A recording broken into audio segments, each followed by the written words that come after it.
ನವರಾತ್ರಿಯ 6ನೇ ದಿನ ಪೂಜಿಸುವಂಥ ದೇವಿಯ ರೂಪ ಕಾತ್ಯಾಯನಿ. ಕಾತ್ಯಾಯನಿ ದೇವಿಯನ್ನು ತಾಯಿ ಪಾರ್ವತಿ, ಉಮಾ, ಗೌರಿ, ಹೇಮಾವತಿ ಮತ್ತು ಈಶ್ವರಿ ಎಂಬ ಮೊದಲಾದ ಹೆಸರಿನಿಂದ ಕರೆಯಲಾಗುತ್ತದೆ.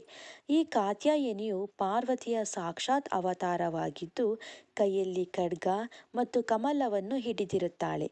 ರಾಕ್ಷಸರ ಸಂಹಾರಕ್ಕಾಗಿ ಆಗಮಿಸಿರುವ ತಾಯಿ ಕಾತ್ಯಾಯನಿ. ತಾಯಿ ಕಾತ್ಯಾಯನಿ ದೇವಿಯ ಅವತಾರ ಕಾತ್ಯಾಯನ ಋಷಿಯ ಆಶ್ರಮದಲ್ಲಿ ಪ್ರಕಟಗೊಂಡಿತು ಎಂಬ ಕಾರಣಕ್ಕಾಗಿ ಆಕೆಗೆ ಕಾತ್ಯಾಯನಿ ಅಥವಾ ಕಾತ್ಯಾಯನನ ಮಗಳು ಎಂದು ಕರೆಯುತ್ತಾರೆ. ಯಾ ದೇವಿ ಸರ್ವಭೂತೇಷು ಕಾತ್ಯಾಯನಿ ರೂಪೇಣ ಸಂಸ್ಥಿತ ನಮಸ್ತೈಸೆ ನಮಸ್ತೈಸೆ ನಮಸ್ತೈಸೆ ನಮೋ ನಮಃ. ಹಾಗೆಯೇ ಈ ದಿನ ಶ್ರೀಮತಿ ಪದ್ಮಾ ಮತ್ತು ಶ್ರೀಯುತ ಗೋಪಿನಾಥ್ ಮನೆಯಲ್ಲಿ ಲಲಿತಾ ಸಹಸ್ರನಾಮ ಪಾರಾಯಣ ಹಾಗೂ ದೇವಿಯನ್ನು ಕುರಿತು ಭಜಿಸಿದೆವು. ಧನ್ಯವಾದಗಳು.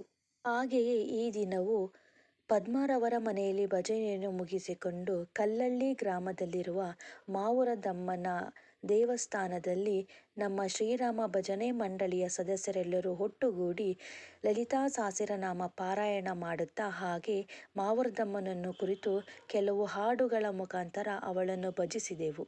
ಧನ್ಯವಾದಗಳು.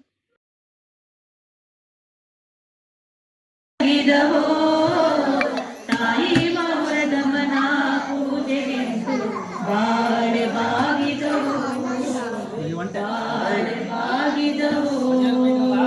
ಕಲ್ಲಲ್ಲಿ ಮಾವುರದಮ್ಮಂಗೆ ಮಲ್ಲಿಗೆ ಹೂವಿನ ಬಂಚ, ಕಲ್ಲಲ್ಲಿ ಮಾವುರದಮ್ಮಗೆ ಮಲ್ಲಿಗೆ ಹೂವಿನ ಬಂಚ, ತಾವರೆ ಹೂವು ತಾಲೆ ದಿಂಬು ಬಾಳೆ ಬಾಗಿದವು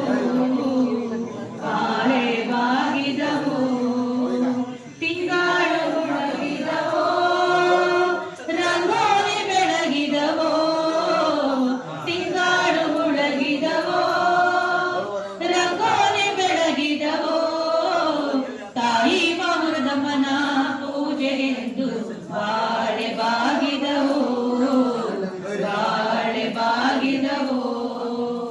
ಎದ್ದೇಳು ಮಾವುರದಮ್ಮ ಎಷ್ಟೊತ್ತು ಸುಖ ನೀತೆ